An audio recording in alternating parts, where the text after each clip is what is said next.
പ്രവർത്തിക്കാൻ പോകണം അവിടെ പോയി? ഭാഗ്യമുള്ള പയ്യനാണ്.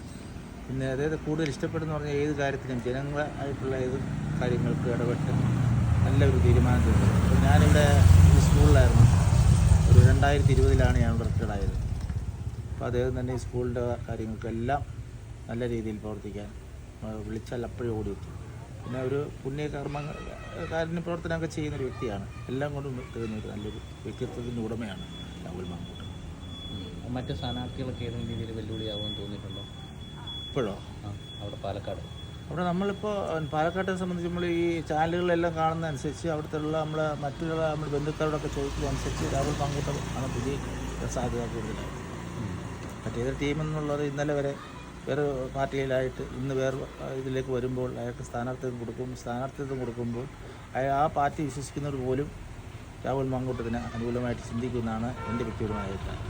ഈ നാട്ടുകാർക്ക് ഏതൊക്കെ രീതിയിലാണ് രാഹുൽ മാങ്കൂട്ടത്തിൽ ഒരു പ്രയോജനം? അതല്ല ആദ്യം ഞാൻ പറഞ്ഞില്ല, നാട്ടുകാർക്ക് ഏതൊരു ഒരു പ്രതിസന്ധി വന്നാലും അതിനകത്ത് ഇടപെട്ട് കാര്യങ്ങൾ, ഒരു കൊച്ചുകുട്ടിയുടെ കാര്യങ്ങൾ പോലും അതിനകത്ത് ഇടപെട്ട് വേണ്ടുന്ന സഹായങ്ങൾ ചെയ്യുന്നു മിടുക്കനായ ഒരാളാണ്.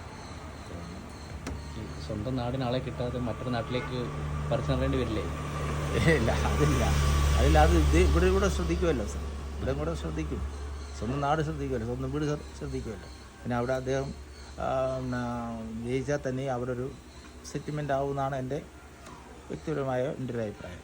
കാരണം ജനങ്ങൾ അദ്ദേഹത്തെ തിരഞ്ഞെടുത്തു കഴിഞ്ഞാൽ ആ ജനങ്ങളുടെ കടപ്പാട്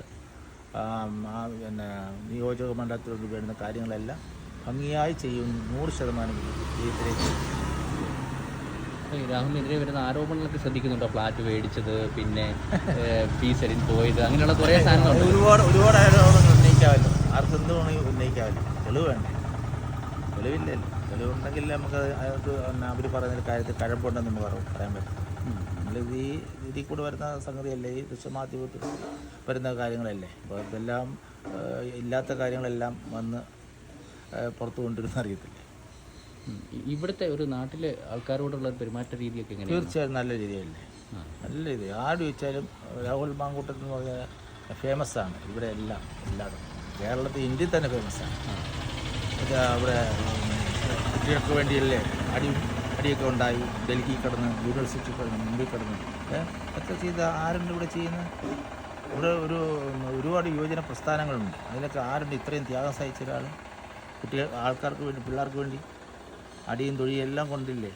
നമ്മൾ പത്രത്തിൽ കണ്ടല്ലേ, പുറമൊക്കെ പൊട്ടി ഒലിച്ചു കണ്ടില്ലേ. അതൊക്കെയാണ് ജയിലിൽ വരെ കിടക്കുന്നത്. തീർച്ചയായിട്ടും ജയിൽവാസം വരെ ഇത്ര ഈ പ്രായത്തിൽ. നിങ്ങളുടെയൊക്കെ പ്രതീക്ഷയുടെ 100% തീർച്ചയായും 100%, 120% വിജയിക്കും. ഉറപ്പാണ്.